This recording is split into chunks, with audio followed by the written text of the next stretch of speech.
लोग कहते हैं कि करबला में हजरत इमाम हुसैन की मदद के लिए कोई नहीं आया, लेकिन सच तो ये है कि उस दिन जमीन और आसमान की हर ताकत उनकी एक आवाज पर लड़ने के लिए तैयार थी।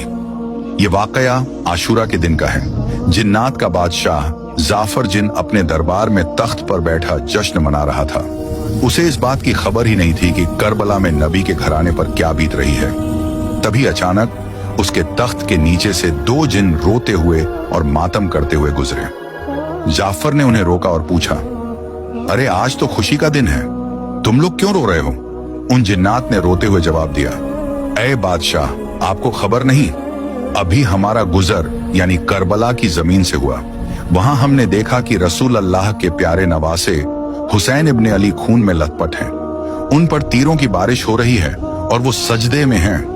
ये सुनते ही जाफर जिन के पैरों तले से जमीन खिसक गई। उसने फौरन जश्न को रोका, सर से ताज उतार फेंका और जंगी लिबास पहन लिया। उसने अपनी तलवार निकाली और जिन्नात के एक बड़े लश्कर को लेकर हवा से भी तेज रफ्तार में करबला की तरफ दौड़ा। जाफर कहता है, जब मैं करबला की फिजाओं में पहुंचा तो मैंने एक अजीब मंजर देखा। वहां सिर्फ यजीदी फौज नहीं थी, बल्कि आसमान से लेकर जमीन तक फरिश्ते, अंबिया और जिन्नात की कतारें खड़ी थीं।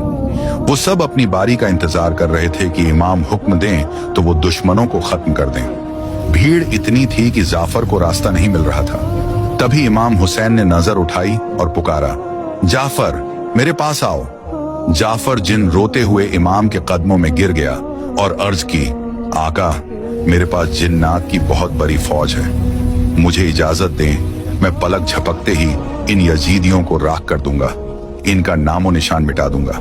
मगर इमाम हुसैन ने बड़े ही सुकून से फरमाया, नहीं जाफर, रुक जाओ।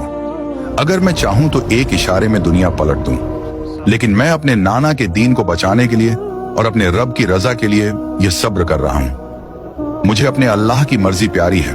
तो दोस्तों, याद रखना, करबला में इमाम हुसैन बेबस नहीं थे। कायनात की हर ताकत उनके हाथ में थी, लेकिन उन्होंने तलवार नहीं उठाई ताकि इस्लाम जिंदा रहे।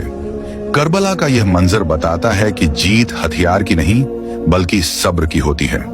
अगर आपके दिल में भी इमाम हुसैन के लिए मोहब्बत है तो कमेंट में या हुसैन जरूर लिखें, और ऐसे ही इस्लामिक वाकयात के लिए चैनल को अभी सब्सक्राइब करें।